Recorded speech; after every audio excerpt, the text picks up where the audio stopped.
সভার সভাপতি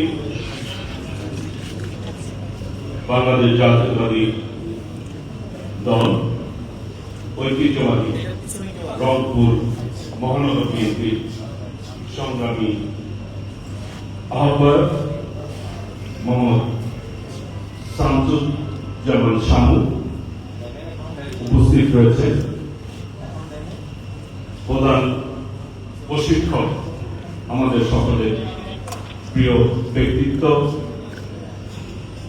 মিডিয়া সেলের সম্মানিত আহ্বায়ক ডাক্তার মওদুদ হোসেন আলমগীর পাবেন, উপস্থিত রয়েছেন বিশেষ অতিথি সাবেক মন্ত্রী আমাদের সকলের প্রিয় নেতৃত্ব রংপুর বিভাগের মামাটি মানুষের নেতা বিএনপির বিপ্লবী সাংগঠনিক সম্পাদক আসাদুল হামিদ দুলু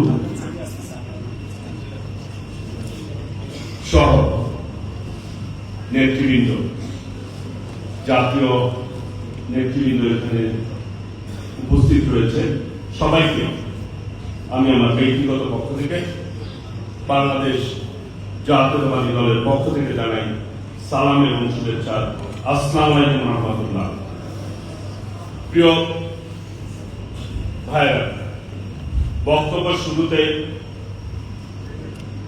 শ্রদ্ধা করে স্মরণ করছি আমাদের আদর্শের জন্য স্বাধীনতার মহান ঘোষক, বহুদলীয় গণতন্ত্রের প্রবক্তা, বাংলাদেশের রূপকার শহীদ রাষ্ট্রপতি জিয়াউর রহমানকে, যার ঘোষণার মধ্য দিয়ে এই বাংলাদেশটি স্বাধীন হয়েছে। ৩০ লক্ষ শহীদের বিনিময়ে অর্জিত এই বাংলাদেশ, ২ লক্ষ মাবুনের ইজ্জতের বিনিময়ে এই বাংলাদেশ। দুর্ভিক্ষ কবলিত বাংলাদেশ থেকে একটি আত্মনির্ভরশীল বাংলাদেশ প্রতিষ্ঠা করেছিলেন শহীদ রাষ্ট্রপতি জিয়াউর রহমান। জাতির সামনে ১৯ দফা কর্মসূচি নিয়ে হাজির হয়েছিলেন। সেই কর্মসূচির মধ্য দিয়ে অনৈক্য বাংলাদেশকে ঐক্যবদ্ধ বাংলাদেশ প্রতিষ্ঠা করেছিলেন শহীদ রাষ্ট্রপতি জিয়াউর রহমান। বাংলাদেশী জাতীয়তাবাদের দর্শনকে সামনে নিয়ে সেই ধারাবাহিকতায় আমাদের প্রিয় নেত্রী দেশনেত্রী বেগম খালেদা জিয়া শহীদ রাষ্ট্রপতি জিয়াউর রহমানের শাহাদত বরণের পর দীর্ঘ ৯ বছর গণতন্ত্রের জন্য সংগ্রাম করেছেন। সংগ্রাম করে এই দেশের মানুষকে সংসদীয় গণতন্ত্র দিয়েছেন দেশনেত্রী বেগম খালেদা জিয়া। দেশনেত্রী বেগম খালেদা জিয়া ১/১১ সরকার ষড়যন্ত্র করে, দেশি বিদেশি ষড়যন্ত্র করে একটি কারচুপির নির্বাচনের মধ্য দিয়ে ফ্যাসিস্ট খুনি শেখ হাসিনাকে ক্ষমতায় এনেছিল। দেশনেত্রী বেগম খালেদা জিয়া দীর্ঘ সংগ্রাম করেছেন, লড়াই করেছেন জাতিকে ঐক্যবদ্ধ করার জন্য। ভিশন 2030 জাতির সামনে উপস্থাপন করেছিলেন। আপনাদের মনে থাকার কথা, প্রিয় ভাইরা, দেশনেত্রী বেগম খালেদা জিয়াকে অন্যায়ভাবে কারাগারে রাখা হয়েছিল, চিকিৎসা পর্যন্ত দেওয়া হয় না। ফ্যাসিস্ট খুনি হাসিনা দেশনেত্রী বেগম খালেদা জিয়াকে মৃত্যুর দিকে ঠেলে দিয়েছিল। জেলখানায় তাকে হত্যা করার পরিকল্পনা করেছিল খুনি শেখ হাসিনা। প্রিয় ভাইরা, দেশনেত্রী বেগম খালেদা জিয়া কারাবরণের পর দলের হাল ধরেছেন বিএনপির ভারপ্রাপ্ত চেয়ারম্যান দেশনায়ক তারেক রহমান। দেশনায়ক তারেক রহমান তৃণমূল থেকে বিএনপিকে ঐক্যবদ্ধ করে ফ্যাসিবাদ বিরোধী আন্দোলনকে শক্তিশালী করেছে। জাতির সামনে বিএনপি ২৭ দফা দাবি নিয়ে সামনে এসেছিলেন।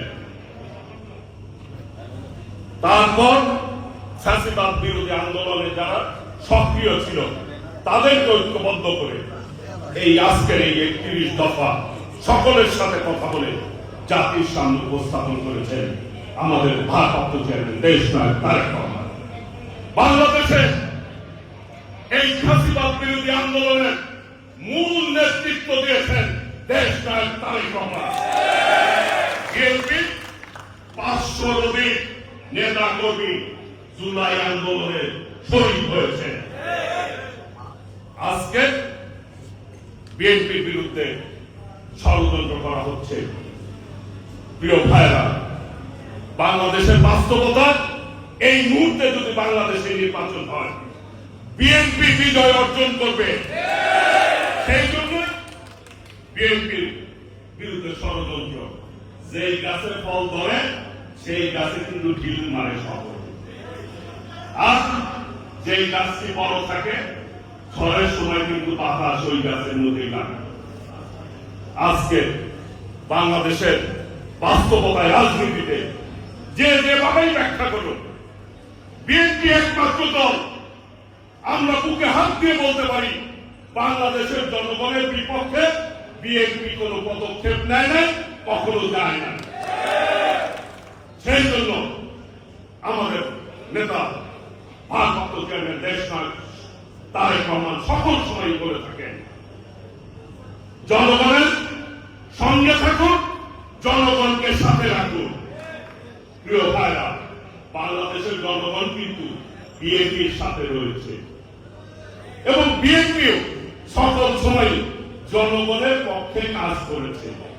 সেই জন্যই বিএনপিকে কেউ রাজাকার বলতে পারে না, বিএনপিকে কেউ স্বৈরাচার বলতে পারে না, বিএনপিকে কেউ ফ্যাসিবাদ বলতে পারে না।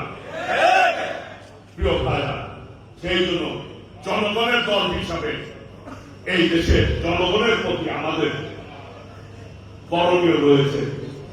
এই মুহূর্তে বাংলাদেশের মানুষ নির্বাচন চায়, তাই না ভাইয়া?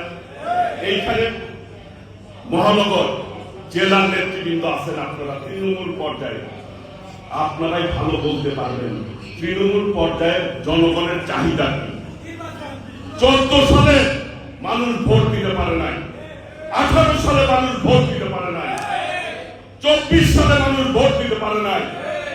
বাংলাদেশের মানুষ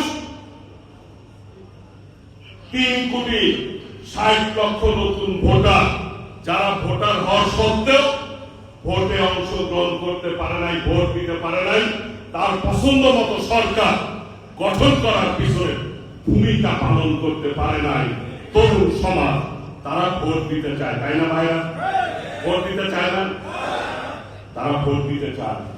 ভোটের অধিকারের জন্যই, গণতন্ত্রের জন্যই এই দেশ স্বাধীন হয়েছে, এটি বাস্তবতা। আজকে অনেকেই ভোট নিয়ে তাল বাহানা করছেন, ষড়যন্ত্র করছেন, যে যেভাবেই ব্যাখ্যা করেন।